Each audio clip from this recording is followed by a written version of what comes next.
ಸಿರಿ kitchen ಬ್ಲಾಗ್ಸ್ಗೆ ಎಲ್ಲರಿಗೂ ಸ್ವಾಗತ ಸುಸ್ವಾಗತ. ಸೊ ಎಂತಂದರೆ ಈಗ ಜ್ಯೂಸ್ ಮಾಡೋದು ಅಂತ. ಸೊ ಜ್ಯೂಸ್ ಮಾಡಲಿಕ್ಕೆ ಹೋಗೋದು.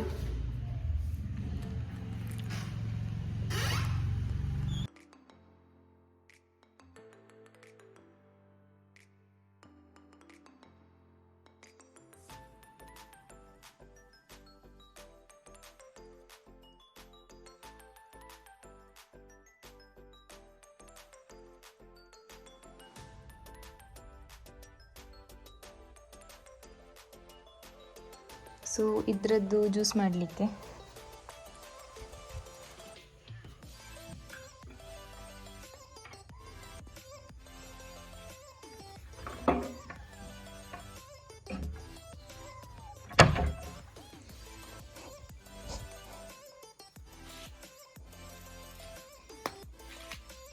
ಸೊ ಇದನ್ನು ಕ್ಲೀನ್ ಮಾಡಿ ಜ್ಯೂಸ್ ಮಾಡಿ ಎಲ್ಲ ಆದಮೇಲೆ ಸಿಗ್ತೇನೆ. ಇದು ಸರಿ ಉಂಟಾ ಗೊತ್ತಿಲ್ಲ. ಸೊ ಹೀಗೆ ಉಂಟು. ಇದನ್ನು ಈಗ ನೋಡಿ ಕಟ್ ಮಾಡಬೇಕು ಒಳ್ಳೇದು ಮಾಡಿ, ಯಾಕಂದರೆ ಹುಳ ಇರ್ತದೆ ಇದರಲ್ಲಿ ತುಂಬ. ಸೊ ಅದಕ್ಕೆ ಸರಿ ನೋಡಿ ಕಟ್ ಮಾಡಿ. ನಾನು ಮೊದಲೇ ಹೇಳಿದ್ದೆ ಹುಳ ಇರ್ತದಂತ. ಸೊ ಅದಕ್ಕೇ ಕಾಣ್ತದ ಗೊತ್ತಿಲ್ಲ ನಿಮಗೆ. ಸೊ ನೋಡಿ ಎಷ್ಟು ಚಿಕ್ಕದು. ಸೊ ಅದಕ್ಕೆ ಇದು ಕಟ್ ಮಾಡುವಾಗ ಸ್ವಲ್ಪ ನೋಡಿ ಕಟ್ ಮಾಡಬೇಕು. ಚಿಕ್ಕದು ಅದರಲ್ಲಿ ಗೊತ್ತು ಕೂಡ ಆಗಲ್ಲ ಅಷ್ಟು. ತುಂಬ ಉಂಟು. ನೋಡಲಿಕ್ಕೆ ಏನು ಹಾಳಾದಾಗೆ ಇರಲಿಲ್ಲ, ಒಳ್ಳೆಯದೇ ಇತ್ತು. ಆದರೆ ಎಲ್ಲದರಲ್ಲಿ ಹುಳ ಇರ್ತದೆ ಇದರಲ್ಲಿ.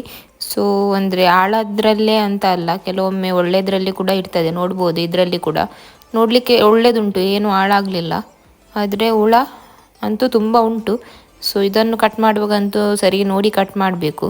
ಸೊ ಇದನ್ನೇನು ಬಿಸಾಡೋದು, ಎಲ್ಲ ವೇಸ್ಟ್, ತುಂಬ ಉಂಟು ಇದರಲ್ಲಿ. ಸೊ ಇದು ಇನ್ನೊಂದಿನ ಬೆಳಿಗ್ಗೆ ನನ್ನ ಅಪ್ಪ ಇಲ್ಲಿ ಕಡಲೆ ಸುಕ್ಕ ಮಾಡ್ತಿದ್ರು. ಸೊ ಅದರದ್ದು ವಿಡಿಯೋ ಮಾಡುವ ಅಂತ ಆಯಿತು. ಸೊ ಇದನ್ನು ನೆನೆಸಿಟ್ಟಿದ್ರು, ಅಂದರೆ ರಾತ್ರಿ ನೆನೆಸಿಟ್ಟಿದ್ರು, ಬೆಳಿಗ್ಗೆ ಮಾಡ್ತಿದ್ದಾರೆ. ಸೊ ಇದನ್ನೀಗ ಕುಕ್ಕರಲ್ಲಿ ಒಂದು 3-4 ವಿಸಿಲ್ ತೆಗಿಬೇಕು. ನೀವು ಕಡಲೆ ನೆನೆಸಿಡ್ತೀರಲ್ಲ, ಆ ನೀರನ್ನು ನೀವು ಬಿಸಾಡಿ ಒಮ್ಮೆ ಒಳ್ಳೇದು ಮಾಡಿ ತೊಳೆದು ಮತ್ತೆ ಕುಕ್ಕರಿಗೆ ಹಾಕಿ, ಇಲ್ಲಾದರೆ ಆ ನೀರು ತುಂಬ ಸ್ಮೆಲ್ ಬರುತ್ತೆ.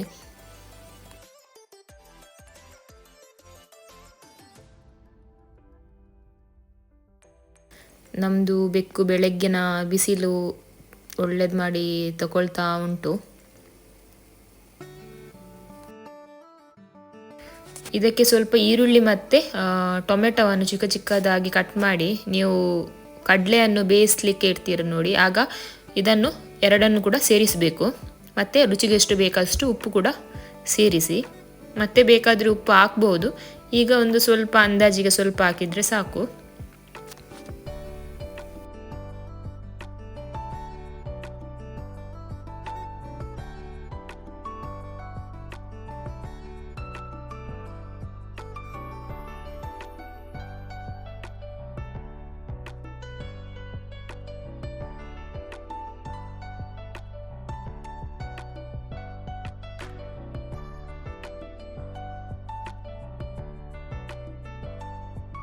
ಮತ್ತು ಸ್ವಲ್ಪ ನೀರು ಹಾಕ್ತಿದ್ದೇನೆ.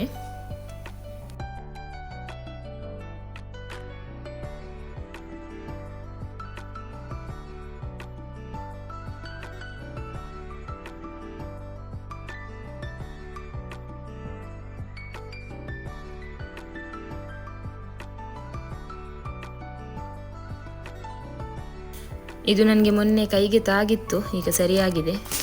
ಅಂದರೆ ಫುಲ್ಲು ಸಿಪ್ಪೆನೇ ಹೋಗಿತ್ತು, ಈಗ ಜಾಯಿಂಟ್ ಆಗ್ತಾ ಬಂದಿದೆ.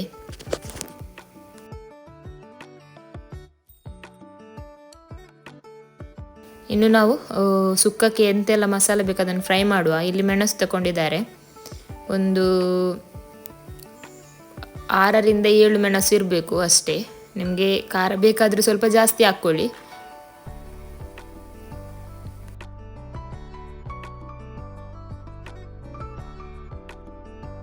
ಇದು ಸ್ವಲ್ಪ ಲೈಟಾಗಿ ಫ್ರೈ ಆದಮೇಲೆ ಇದಕ್ಕೆ ನಾವು ಬೇವುರೆ ಸೊಪ್ಪು, ಕರಿಬೇವು ಸೊಪ್ಪನ್ನು ಹಾಕ್ತಿದ್ದೇವೆ.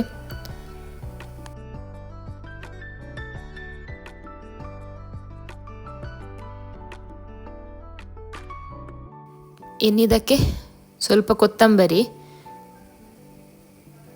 ಮತ್ತು ಸ್ವಲ್ಪ ಜೀರಿಗೆ, ಸಾಸಿವೆ, ಹಾಗೆಯೇ ಸ್ವಲ್ಪ ಮೆಂತೆ ಎಲ್ಲವನ್ನು ಕೂಡ ಸ್ವಲ್ಪ ಸ್ವಲ್ಪ ಹಾಕ್ತಿದ್ದಾರೆ.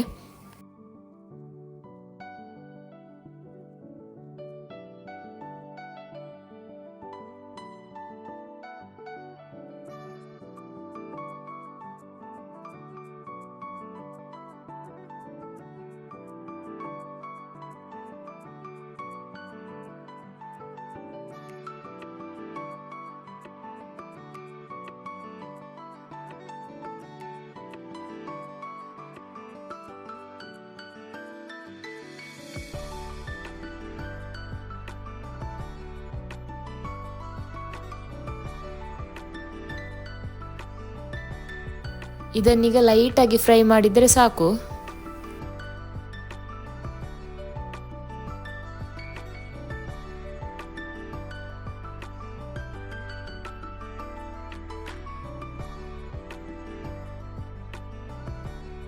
ಇನ್ನು ಅದೇ ಪ್ಯಾನಲ್ಲಿ ಸ್ವಲ್ಪ ತೆಂಗಿನಕಾಯಿ ತುರಿಯನ್ನು ಕೂಡ ಫ್ರೈ ಮಾಡುವ.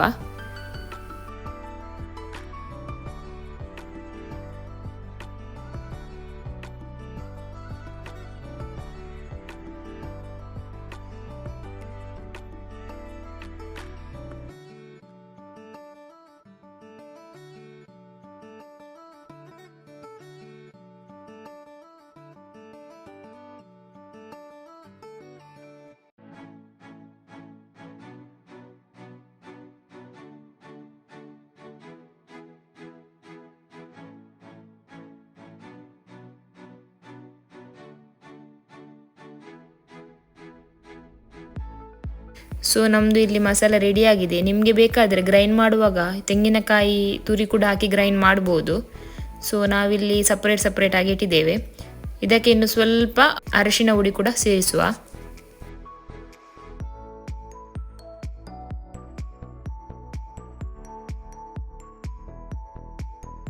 ಸೊ ಇಲ್ಲಿ 4 ವಿಸಿಲ್ ಆಗಿದೆ. ಸೊ ಕಡಲೆ ಕೂಡ ಒಳ್ಳೆಯದಾಗಿ ಬೆಂದಿದೆ.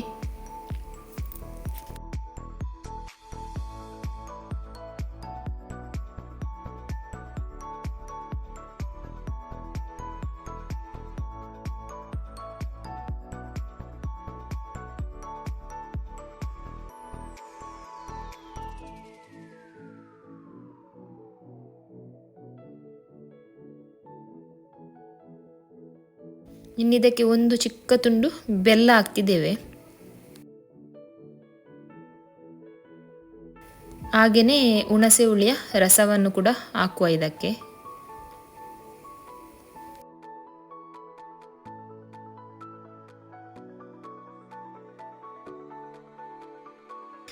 ಈ ಚಿಕ್ಕ ತುಂಡು ಬೆಲ್ಲ ಮತ್ತು ಹುಣಸೆ ಹುಳಿ ರಸವನ್ನು ಸ್ಕಿಪ್ ಮಾಡಬೇಡಿ, ಅದು ಇದ್ರೇ ಒಳ್ಳೆಯದಾಗಿ ಟೇಸ್ಟ್ ಬರೋದು.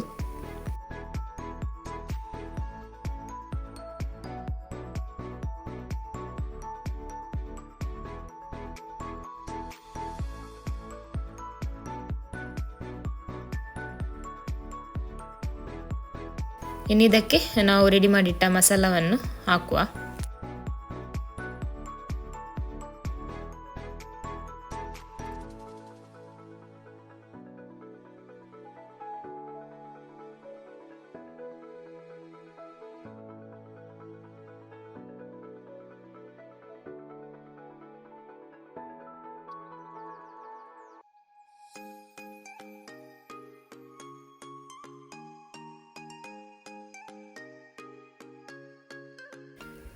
ಇದು ಗ್ಯಾಸ್ಟ್ರಿಕ್ ಕಡಲೆ, ಅದಕ್ಕೆ ಸ್ವಲ್ಪ ಇಂಗು ಕೂಡ ಸೇರಿಸ್ತಿದ್ದೇನೆ.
ಸೊ ನಮ್ಮದು ಕಡಲೆ ರೆಸಿಪಿ ರೆಡಿಯಾಗಿದೆ. ಇನ್ನು ಇದಕ್ಕೊಂದು ಒಗ್ಗರಣೆ ಕೊಡಲಿಕ್ಕೆ ಉಂಟು. ನಿಮಗೆ ಹೀಗೆ ಕೂಡ ತಿನ್ಬೋದು, ಆದರೆ ಒಗ್ಗರಣೆ ಕೊಟ್ಟರೆ ಒಂದು ಅದರದ್ದು ಪರಿಮಳನೇ ಒಂದು ಬೇರೆ. ಸೊ ಅದಕ್ಕೋಸ್ಕರ ಒಗ್ಗರಣೆಗೆ ಸ್ವಲ್ಪ ಬೆಳ್ಳುಳ್ಳಿಯನ್ನು ಗುದ್ದಿ ತಗೊಳ್ಬೇಕು. ಇದರಲ್ಲೊಂದು 5-6 ಎಸಳುಂಟು. ಮತ್ತು ಕರಿಬೇವು, ಸ್ವಲ್ಪ ಸಾಸಿವೆ,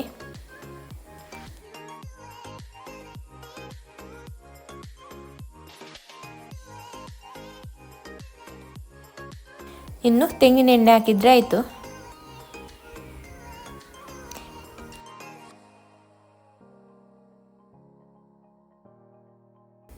ಸಾಸಿವೆ ಅದು ಪಟಪಟ ಅಂತ ಹೊಡಿಬೇಕು. ಅಷ್ಟರ ತನಕ ಇದನ್ನು ಹಾಗೆಯೇ ಒಳ್ಳೇದು ಮಾಡಿ ಫ್ರೈ ಆಗಲಿಕ್ಕೆ ಬಿಡಬೇಕು.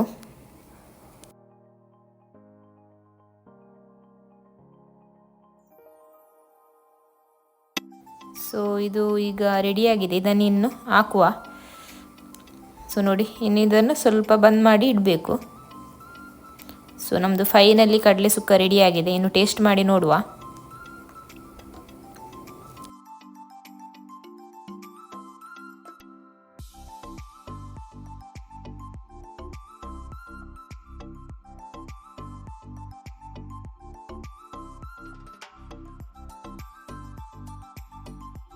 ಸೊ ಇವತ್ತು ಅಪ್ಪ ಮಾಡಿದ ಕಡಲೆ ಸುಕ್ಕ ಅಂತೂ ಸೂಪರಾಗಿ ಆಗಿದೆ.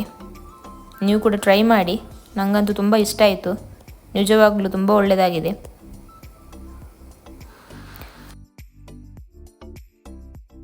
ಇವತ್ತಿನ ಈ ವಿಡಿಯೋ ಇಷ್ಟ ಆಗಿದ್ದರೆ ನನ್ನ ಚಾನಲನ್ನು please like, share and subscribe ಮಾಡಿ. ಇನ್ನು ನೆಕ್ಸ್ಟ್ ವಿಡಿಯೋದಲ್ಲಿ ಸಿಗುವ. ಅಂಟಿಲ್ ದೆನ್ ಟೇಕ್ ಕೇರ್, ಬಾಯ್.